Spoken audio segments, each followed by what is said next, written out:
groaning under their own immense weight.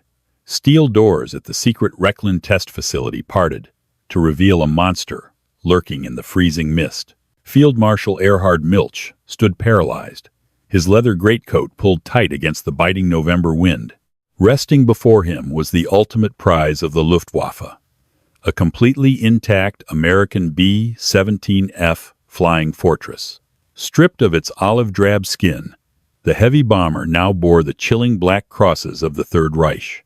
It appeared to be a technological goldmine, handed to Germany on a silver platter. Milch smiled, entirely unaware that this flawless prize was actually a Trojan horse, a meticulously calculated American sacrifice, concealing a secret designed to tear the German high command apart from the inside out. At 25,000 feet, the air over northern Europe is a hostile, freezing void. On the morning of the 14th of October 1943, the sky above Bremen was not just freezing, it was violently tearing itself apart. Captain Thomas Willow gripped the yoke of the B-17F Flying Fortress, affectionately christened the Iron Duchess. The heavy vibrations of the four Wright R-1820 Cyclone engines shuddered through his heavy sheepskin boots, a mechanical heartbeat that was slowly losing its rhythm. Outside the cockpit glass, the sky was completely pockmarked with the greasy, black smears of anti-aircraft flak. It sounded like someone was violently throwing buckets of gravel against a tin roof. Bandits, 12 o'clock high, Focke-Wulfs, coming straight down the pipe. The panicked voice of the top turret gunner, Technical Sergeant Arthur Pendleton, crackled through the static of the intercom. Willow didn't have time to reply. He shoved the yoke forward, dipping the massive nose of the 30-ton bomber, just as a swarm of German W-190 fighters slashed through their formation. Tracer fire, bright green and lethal, zipped past the windshield. Suddenly, the Duchess violently lurched to the right. A deafening explosion drowned out the roar of the engines. "Number 3, engine is hit.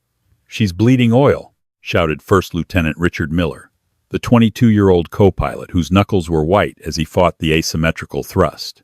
Willow glanced out the starboard window. Thick, black smoke was billowing from the number 3 cowling, followed swiftly by licking tongues of orange flame.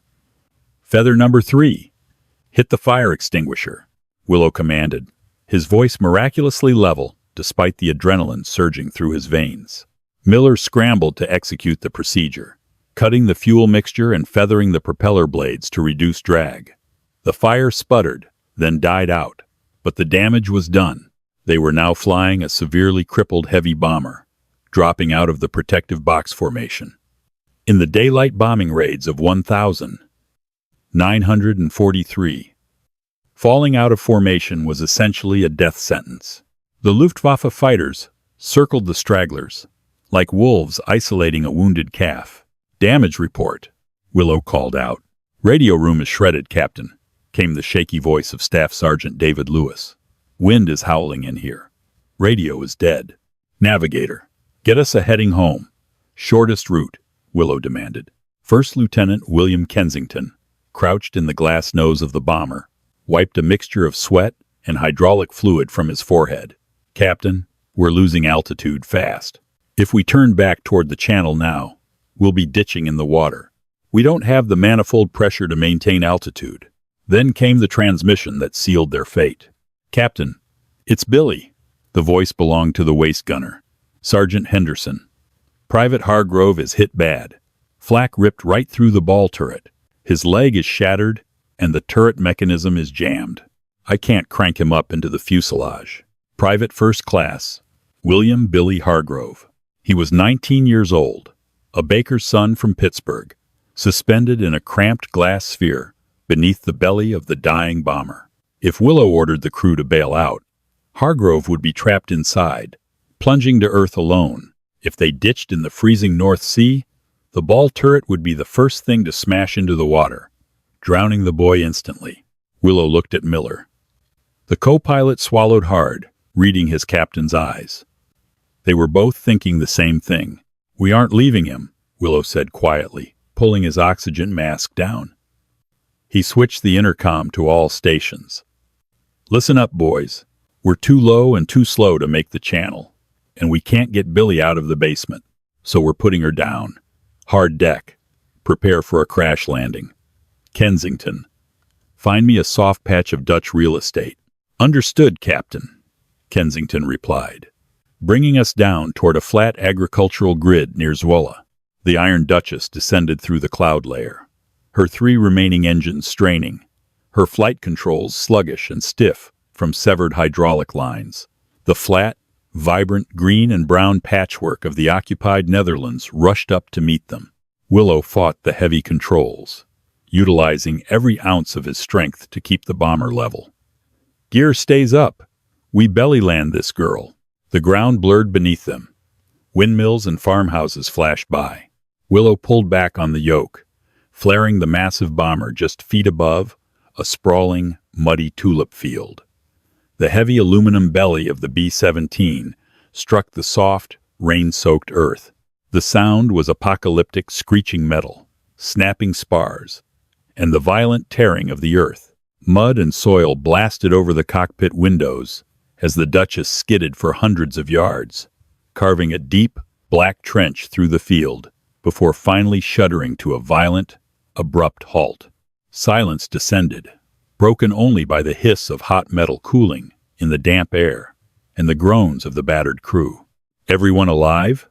Willow rasped, unbuckling his harness. A chorus of pained affirmations echoed through the shattered fuselage.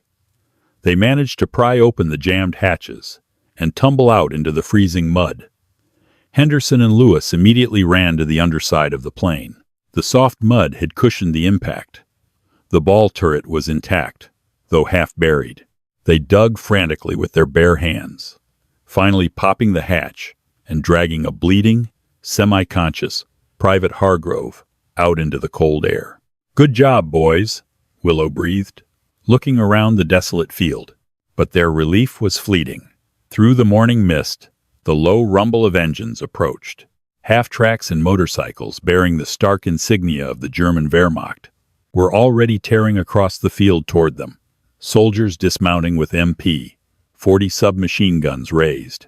Willow raised his hands, gesturing for his battered crew to do the same. "Take it easy, boys. The war is over for us."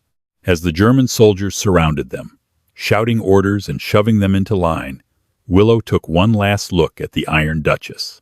She was battered, muddy, and grounded, but structurally, she was miraculously whole. He exchanged a brief, imperceptible glance with his navigator, Kensington. A silent, grim acknowledgement passed between them. The trap was set.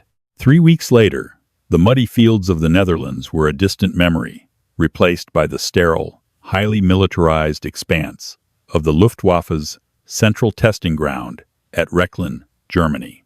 Field Marshal Erhard Milch, the powerful Inspector General of the Luftwaffe, stepped out of his Mercedes-Benz staff car. His polished jackboots clicked sharply against the concrete apron. Flanking him was Major Karl Heinz, a decorated veteran of the Condor Legion and currently the commanding officer of a highly secretive unit known as Kampfgeschwader, 200 kilograms, 200. "You promised me a miracle, Major Heinz," Milch said, his voice a gravelly bark.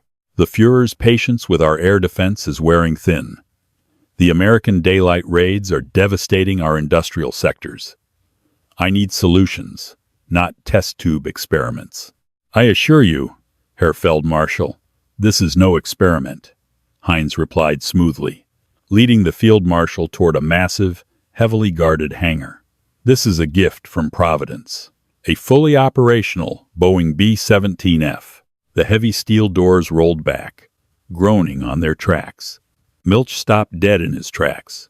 Sitting in the center of the brightly lit hangar was the Iron Duchess, but she was completely unrecognizable from the muddy wreck in the Dutch field.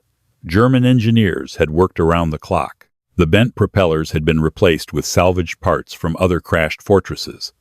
The ripped aluminum skin had been meticulously patched. Most jarringly, the olive-drab paint had been stripped and replaced with the dark green and gray splinter camouflage of the Luftwaffe. Massive black crosses with white outlines adorned her wings and fuselage, and a stark swastika was painted on the vertical stabilizer.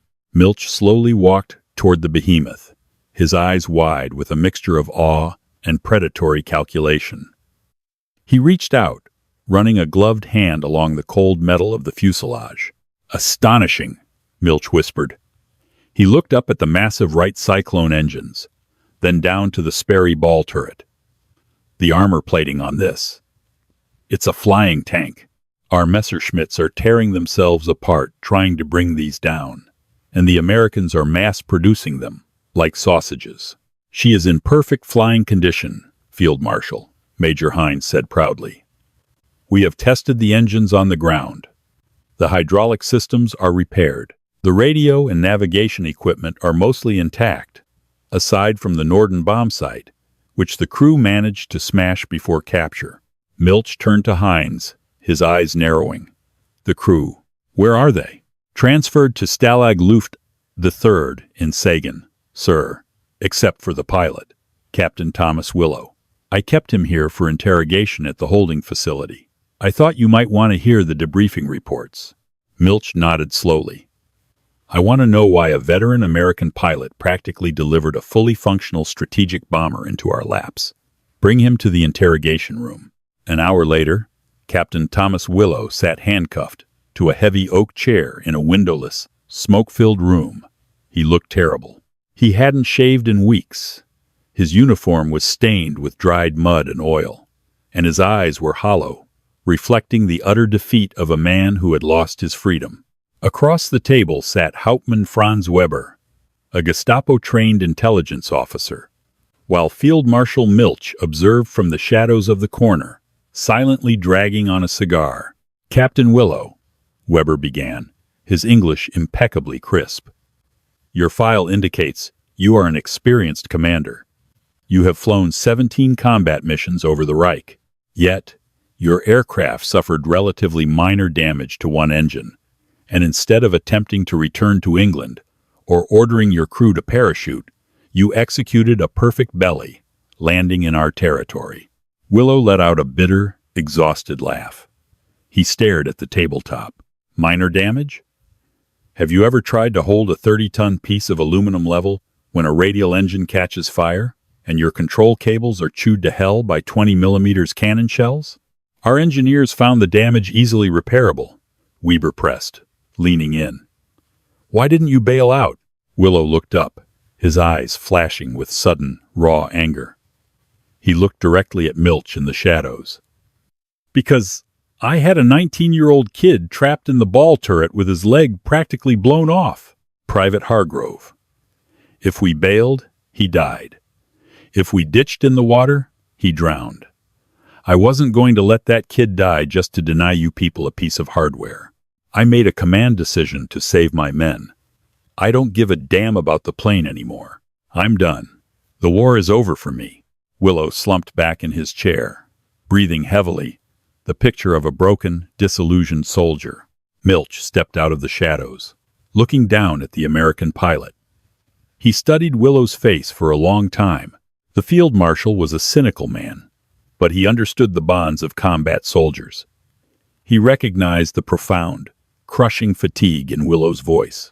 "You traded a bomber for a private," Milch said quietly in German to Weber. "Sentimental fools. The Americans have no stomach for total war."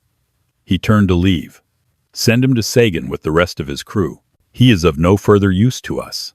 As the heavy door slammed shut behind the Germans, Willow was left alone in the room. He let out a long, slow exhale. His hands, cuffed to the chair, were trembling, but not from fear.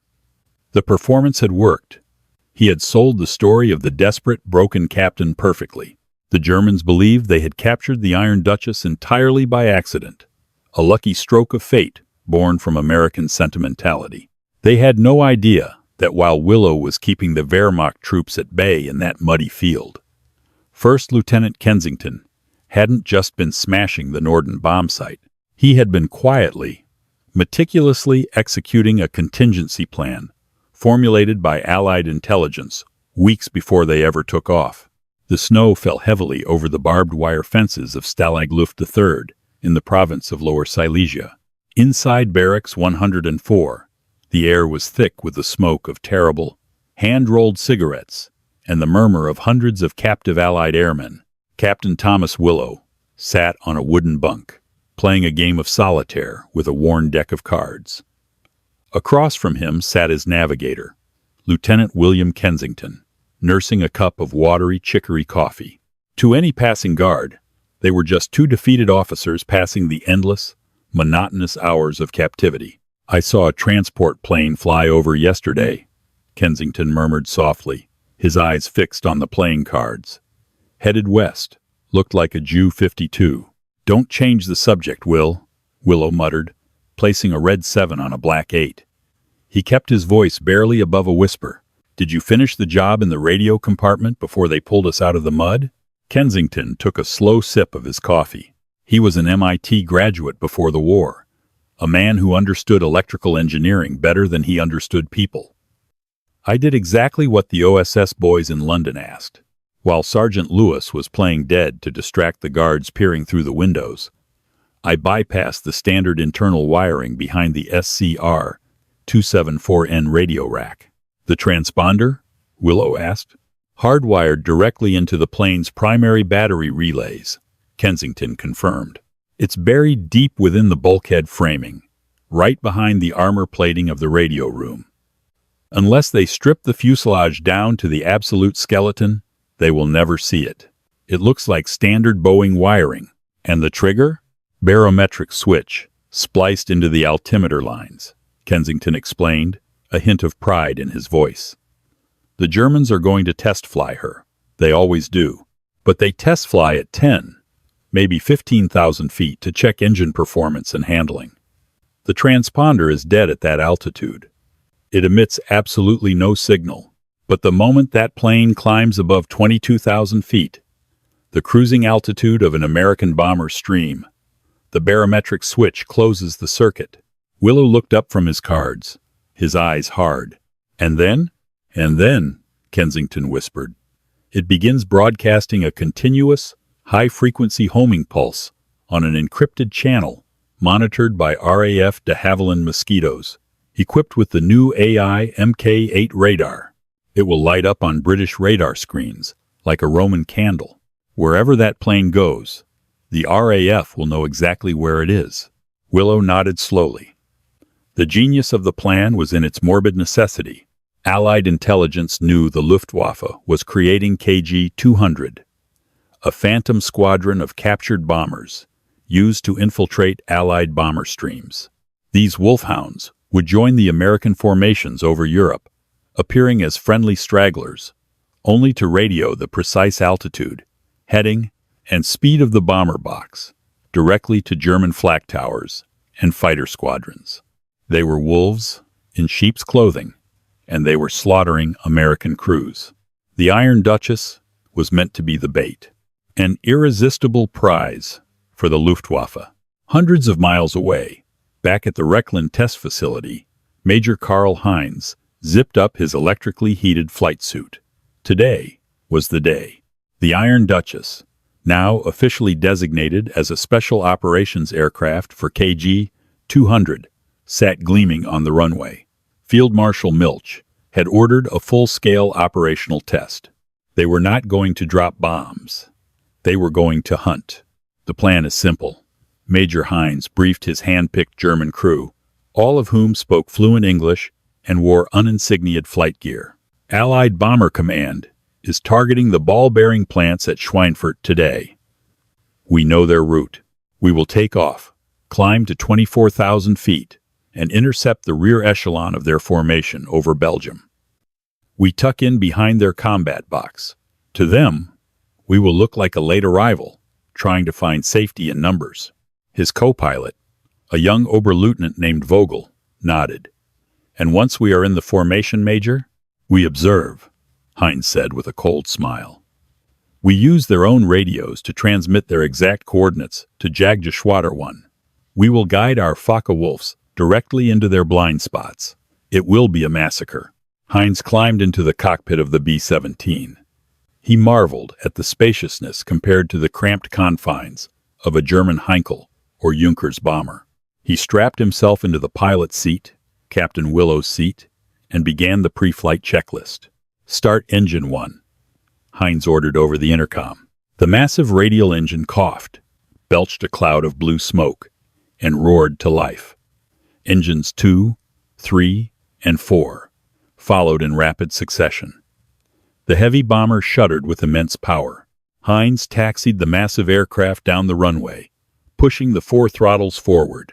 The Iron Duchess lumbered down the concrete, gathering speed until she gracefully lifted off the ground, ascending into the overcast German sky. "Climbing to operational altitude," Heinz announced, pulling back on the yoke.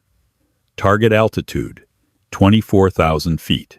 Inside the walls of the bomber, behind the metal paneling of the radio room, a small, black, unmarked box sat silently in the cold. A tiny rubber hose connecting the box to the aircraft's static pressure line fed ambient air pressure to a delicate internal diaphragm. As the bomber climbed past 10,000 feet, the diaphragm expanded slightly. At 15,000 feet, the air grew thinner, and the diaphragm pushed further. At 20,000 feet, the metal contacts inside the switch were mere millimeters apart. Passing 22,000 feet, Vogel called out from the co-pilot seat. Leveling off. Entering the corridor, deep in the bulkhead, the barometric switch snapped shut. The circuit was complete. Instantly, electrical current from the bomber's own engines surged into the hidden transponder. Silent, invisible radio waves punched out through the aluminum skin of the aircraft, screaming across the electromagnetic spectrum. Across the English Channel, in a dimly lit radar station on the coast of Kent, a young British radar operator spilled his tea. A bright, pulsing strobe had just violently painted itself across his cathode ray tube screen. "Sir," the operator shouted, frantically adjusting his dials, "I have a massive signal. Code name Trojan. I repeat, we have a Trojan signal active over Sector Victor Ray. Altitude, 24,000. Heading 090. The commanding officer rushed over, staring at the screen. My God. The Yanks actually pulled it off. He snatched up the red telephone on his desk. "Get me fighter command. Scramble the Mosquito squadrons from base X-ray. Tell them the Wolfhound is howling." At 24,000 feet, the air temperature plummets to 40 degrees below zero. It is a hostile, breathless realm where men survive only by the grace of heated suits and rubber oxygen masks. Major Karl Heinz grasped the yoke of the Iron Duchess, his eyes scanning the endless expanse of glaring white clouds below.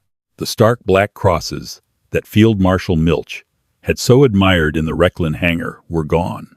Overnight, Luftwaffe technicians had meticulously stripped the German insignia, replacing them with the standard olive drab, a white star encased in a blue circle, and the distinctive triangle and letter tail markings of the American 306th Bombardment Group. To anyone looking through the frosted plexiglass of a bomber window, the Duchess was just another American workhorse. "Contact," Oberleutnant Vogel announced from the right seat, pointing a thick, leather-gloved finger through the windshield. 2 o'clock. High, miles ahead, a sprawling, terrifying armada crawled across the sky. Over 300 American B-17s and B-24s moved in a massive, staggered defensive box formation, their silver and olive-drab bodies glinting in the freezing sunlight. The combined roar of 1,200 radial engines created a vibration so profound it could be felt in the teeth even miles away. Long, white contrails streamed behind them, like icy fingers reaching into the heart of Germany. "Perfect," Heinz murmured, his voice echoing coldly inside his oxygen mask. "Reduce airspeed. Let's tuck into the Purple Heart corner, the trailing edge of their low squadron. They will think we are a straggler with engine trouble, trying to find the safety of the herd."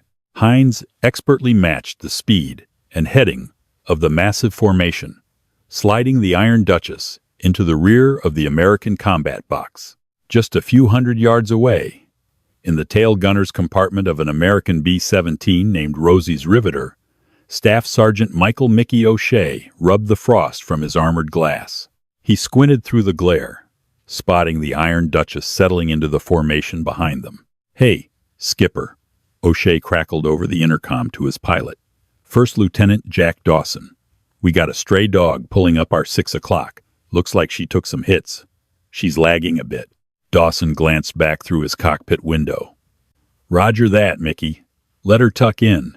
Give her gunners some overlapping fields of fire. Poor bastards probably got separated over the channel." Inside the Iron Duchess, the deception was holding perfectly.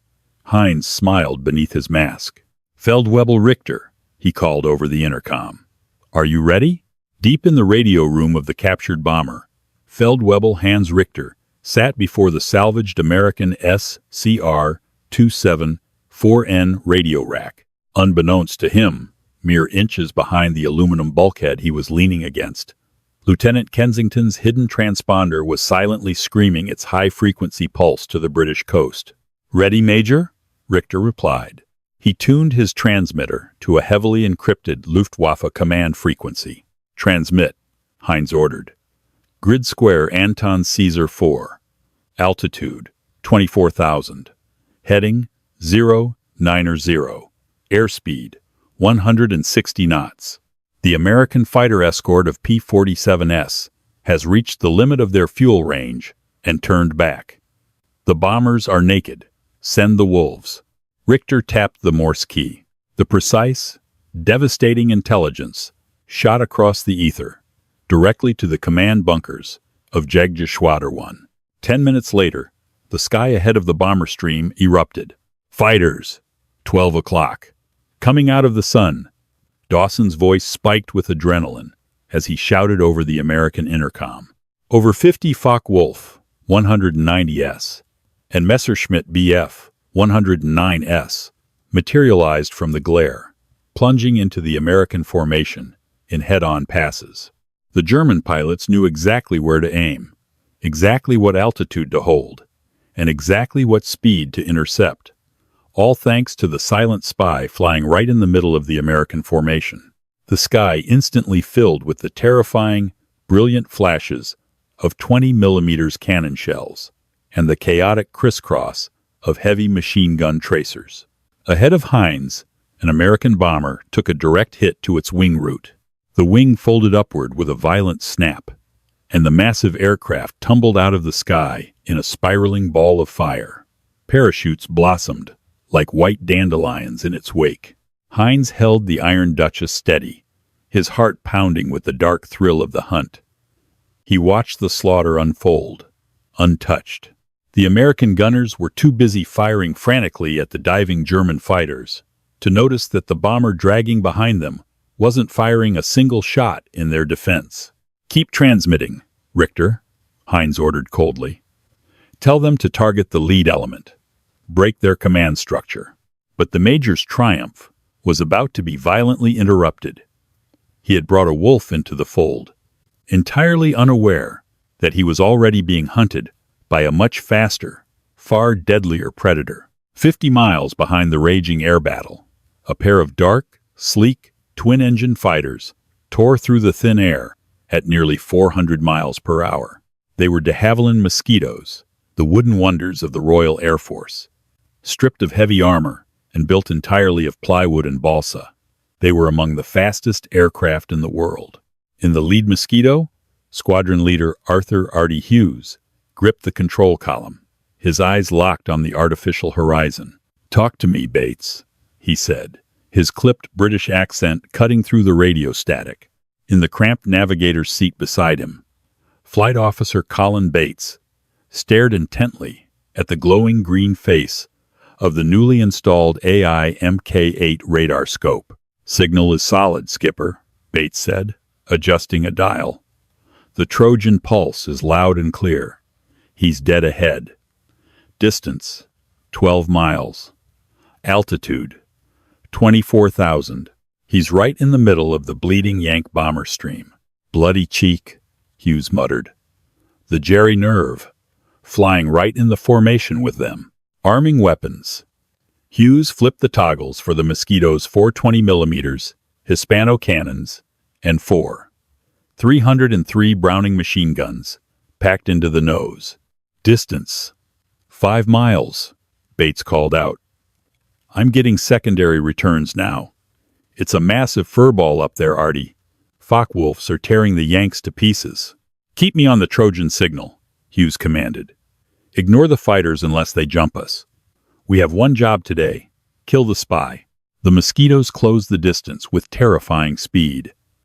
As they broke through a thin veil of cirrus clouds, the battle lay before them, a chaotic, sprawling nightmare of smoke, fire, and spinning metal. I have visual on the rear of the box, Hughes said, his eyes scanning the dozens of identical B17 Bates. Which one is it? I need a pinpoint. Bates buried his face in the radar hood. The pulse is coming from the lowest straggler in the rear element. Bottom right, Skipper. Tail letter G for George. Hughes banked the nimble Mosquito, lining up the crosshairs of his reflector sight directly on the tail of the Iron Duchess. He didn't hesitate. He knew the markings were a lie. He knew the plane was a weapon. Taking the shot, Hughes said, squeezing the firing button on his control column. The Mosquito shuddered violently as a concentrated stream of armor-piercing and high-explosive shells erupted from its nose. Inside the Iron Duchess, Major Hines was just reaching for the throttle quadrant to adjust his manifold pressure when the world exploded. A devastating barrage of 20mm cannon fire hammered into the tail and left horizontal stabilizer of the captured bomber. The heavy thud of the impacts shook the 30-ton aircraft like a toy. Shrapnel tore through the fuselage, severing control cables and instantly shattering the rear gunner's glass. "We are hit," Vogel screamed, wrestling with his control yoke as the bomber violently pitched down. Where did it come from? "Rear attack," shouted the German tail observer. "It's a Mosquito. British." Heinz's blood ran cold. British? Why would an RAF night fighter be out in the middle of the day, deliberately attacking a bomber with American markings? There were hundreds of B-17s in the sky, all under heavy assault from the Luftwaffe. Yet this Mosquito had completely ignored the German fighters and bypassed the rest of the formation to strike them with pinpoint accuracy. "Evasive action," Heinz roared, violently shoving the yoke forward and banking hard to the left, diving away from the protective cover of the American formation. In the B-17 Rosie's Riveter, tail gunner Mickey O'Shea watched in absolute shock as the twin-engine British fighter raked the trailing American bomber, sending it plunging toward the earth. "Skipper! What the hell is going on?" O'Shea yelled over the intercom. "A Brit fighter just shot down one of our own. The straggler is going down." Dawson didn't have time to process the friendly fire. "Keep your eyes on the Focke-Wulfs, Mickey. We can't help him." Back in the plummeting Iron Duchess, alarms were screaming. The number 4 engine sputtered and died, coughing thick black smoke as a cannon shell severed its fuel line. "He's staying with us," Vogel yelled, looking over his shoulder. The dark shape of the Mosquito was diving right behind them, its nose flashing again with lethal cannon fire. More shells slammed into the wing of the B-17. Heinz felt a terrifying vibration through the floorboards.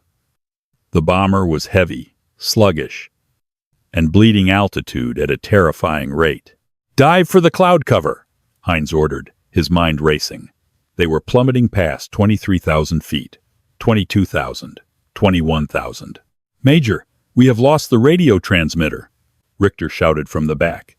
"Power is dead." As the Iron Duchess crossed the threshold of 21,000 feet, deep inside the bullet-riddled bulkhead, the barometric switch reacted to the thickening air pressure. The internal diaphragm contracted. The circuit snapped open. The transponder went dead. In the pursuing Mosquito, Bates stared at his screen. The bright, pulsing beacon vanished instantly. "Skipper, I've lost the signal," Bates shouted. "The Trojan pulse is gone." Hughes gritted his teeth, pulling his aircraft into a tight dive to follow the spiraling bomber. He dropped below the trigger altitude. I've still got visual. He's heading for that heavy cumulus layer. Heinz pushed the 4 massive throttles to the firewall, desperately trying to coax enough speed out of his remaining 3 engines to reach the thick gray sanctuary of the clouds below. How did they know? Heinz thought, a cold sweat breaking out across his forehead despite the freezing temperature in the cockpit. They bypassed our fighters. They bypassed the Americans. They came straight for us. As the thick, blinding white mist of the cloud bank swallowed the Iron Duchess, hiding her from the Mosquito's guns, Heinz finally understood the truth. He remembered Captain Willow's weary, defeated face in the interrogation room. He remembered the miraculously intact landing in the Dutch field. It wasn't a lucky capture. It wasn't American sentimentality. We've been had, Heinz whispered into the silence of the clouds, the realization striking him harder than any cannon shell. The plane is a trap. The heavy, suffocating gray of the cumulus cloud bank swallowed the Iron Duchess whole. Inside the cockpit, the temperature hovered near freezing, yet sweat poured down Major Karl Heinz's face, stinging his eyes. The massive bomber groaned in protest, a symphony of tortured aluminum and failing mechanics. The number 4 engine was completely dead, its propeller windmilling uselessly, creating massive, asymmetrical drag that forced Heinz to keep the control yoke turned hard to the right just to fly straight. Damage report. Quickly! Heinz barked over the roaring wind that was now tearing through the shattered plexiglass of the cockpit. Oberleutnant Vogel, his face pale, and his left arm gripping a shrapnel wound in his thigh, checked the rudimentary gauges that hadn't been shattered by the Mosquito's cannon fire. Hydraulic pressure is at 0, Major. We have no flaps, no landing gear, and the bomb bay doors are stuck closed. Engine number 2 is losing oil pressure. We are bleeding altitude at 300 feet per minute. We cannot hold this heading. And the radio? Heinz demanded, his voice tight with desperation. Feldwebel Richter crawled out from the radio room, his hands covered in blood and hydraulic fluid. The main transmitter is obliterated, Herr Major. The British shells cut the main wiring harness. We cannot transmit or receive. We are completely deaf and mute. Heinz swore violently in German. The brilliant deception of KG-200 had just become a fatal trap. They were flying a crippled aircraft adorned with massive American white stars, deep in the heart of the Third Reich, and they had absolutely no way to communicate to the ground that they were a friendly German crew. We have to drop below this cloud deck, Heinz said, fighting the heavy controls. If we stay blind in this soup, we will fly straight into a mountain. We need to find an airfield. Any airfield.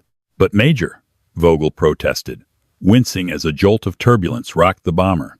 If we drop out of the clouds with American markings, and no IFF radio signal. I know, Heinz snapped. But we are falling out of the sky regardless. Brace yourselves. Heinz eased the yoke forward. The altimeter spun backward. 8,000 feet, 6,000, 4,000. The gray mist suddenly thinned, and the Iron Duchess broke through the cloud ceiling. Below them lay the stark, snow-dusted landscape of the Ruhr Valley, the industrial heartland of Germany, and the most heavily defended airspace on the planet.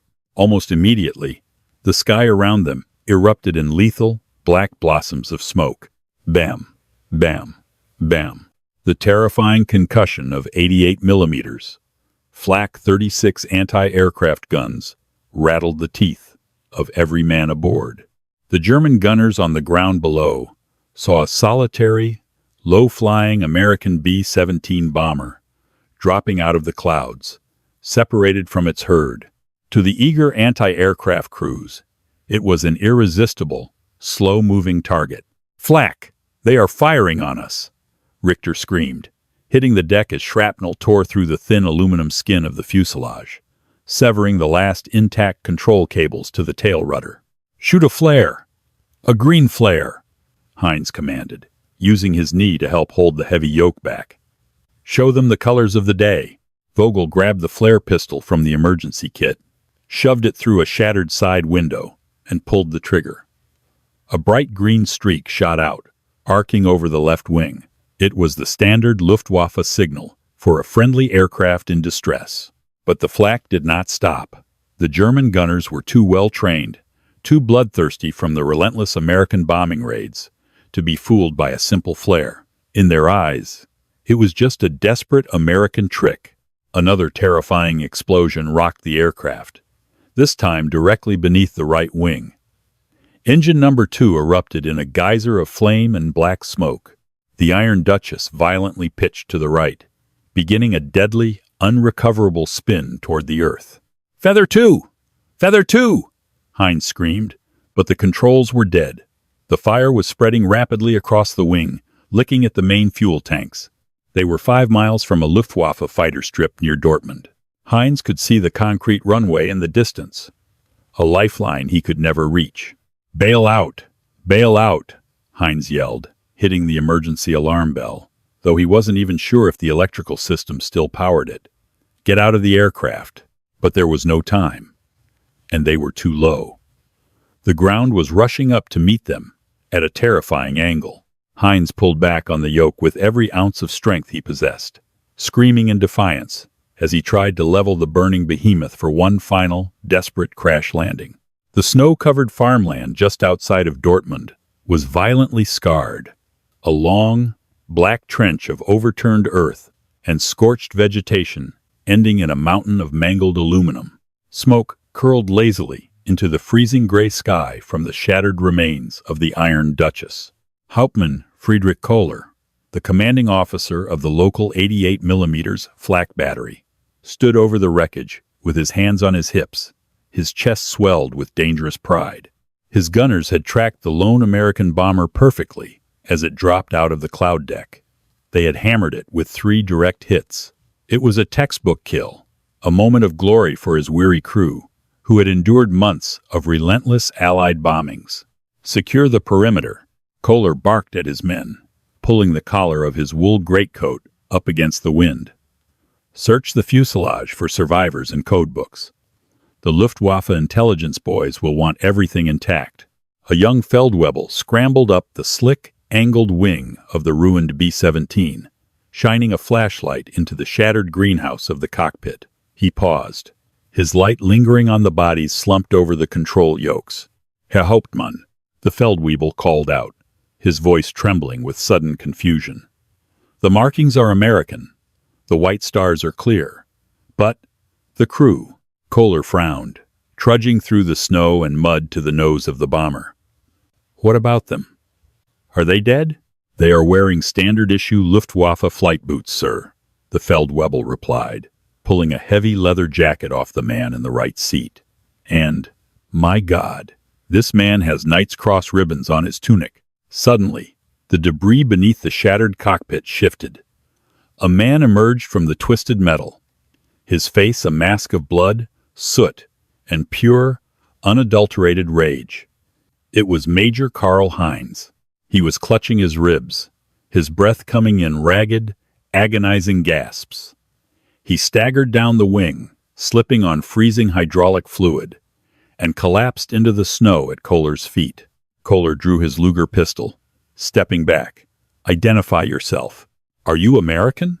Heinz spat a glob of blood into the white snow and looked up at the flak commander with eyes full of venom. "I am Major Karl Heinz, of Kampfgeschwader 200, you blind, incompetent fool," he rasped in perfect, upper-class German. "You just shot down the Führer's most prized intelligence asset."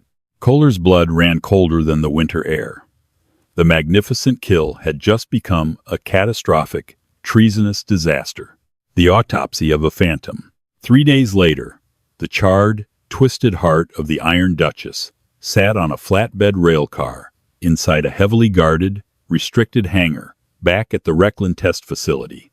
It smelled overwhelmingly of burnt rubber, scorched aluminum, and the bitter, lingering tang of failure. Field Marshal Erhard Milch stood silently before the destroyed fuselage. His face was a mask of cold, restrained fury. The veins in his neck stood out against the tight collar of his uniform. Beside him stood Major Heinz, heavily bandaged and leaning precariously on a wooden cane. Heinz, Oberleutnant Vogel, and Feldwebel Richter had miraculously survived the crash landing, though the impact had shattered Vogel's leg and crushed Heinz's ribs. 3 other German crew members in the rear of the plane had burned to death in the wreckage. "You stood in this very hangar, Major Heinz," Milch began, his voice dangerously quiet, echoing in the cavernous, drafty space. "You told me this aircraft was a gift from Providence. You promised me the destruction of the American bomber streams from within." "I was wrong, Herr Feldmarschall," Heinz replied, his voice barely a whisper, strained from smoke inhalation. "It was a Trojan horse. The Americans knew exactly what they were doing from the moment they landed in that Dutch field." Milch turned his cold gaze to a team of Luftwaffe engineers who were meticulously dissecting the scorched remains of the bomber's radio room. The lead engineer, a diminutive man named Dr. Heinrich Kessler, wiped soot from his spectacles and stepped forward, clutching a small, melted black box with a mangled rubber hose attached to it. "We found this buried deep inside the primary bulkhead, Field Marshal," Kessler explained, his voice shaking slightly under Milch's intense scrutiny. "It was entirely obscured behind the armor plating. It is not standard Boeing equipment, nor is it standard Allied military issue." Milch stared at the black box, as if it were a venomous snake. "Explain it to me in simple terms, Doctor. How did they track a single aircraft through the chaos of a 300-plane bomber stream?" "It is a highly sophisticated, high-frequency transponder, sir," Kessler said grimly, brilliantly disguised. "It was wired directly into the bomber's main power grid, drawing off the engines. But it was spliced into the barometric pressure lines of the altimeter." "A barometric switch," Milch murmured, the realization slowly dawning on him. "Exactly, Herr Feldmarschall," Kessler nodded. "The device was completely dormant on the ground. It emitted no signal during our low-altitude test flights. But the moment Major Heinz climbed past 22,000 feet to join the American defensive box, the drop in atmospheric pressure caused an internal diaphragm to contract. It closed a circuit." Kessler held up the melted wires. "At 22,000 feet, it began broadcasting a continuous, incredibly powerful homing signal, a beacon screaming our exact location to the British radar stations on the coast. They didn't need to see the aircraft visually. The Royal Air Force simply followed the electronic pulse, completely bypassing the fighter screen, and sent their fastest night fighters to cut the head off the snake." Milch's jaw tightened so hard his teeth ground together. He looked back at the ruined bomber. The sheer audacity, the chillingly cold calculation of the Allied plan was staggering. They had deliberately sacrificed a brand-new, state-of-the-art heavy bomber. They had risked the lives and freedom of an experienced combat crew, all on the gamble that the Luftwaffe's arrogance would lead them to capture it, repair it, and attempt to use it against them. They had turned the pride of the German intelligence service into a deadly, inescapable tracking device. "They used us," Milch whispered. It wasn't just anger in his voice now. It was a profound, deeply unsettling paranoia. They knew about KG-200. They knew our infiltration tactics.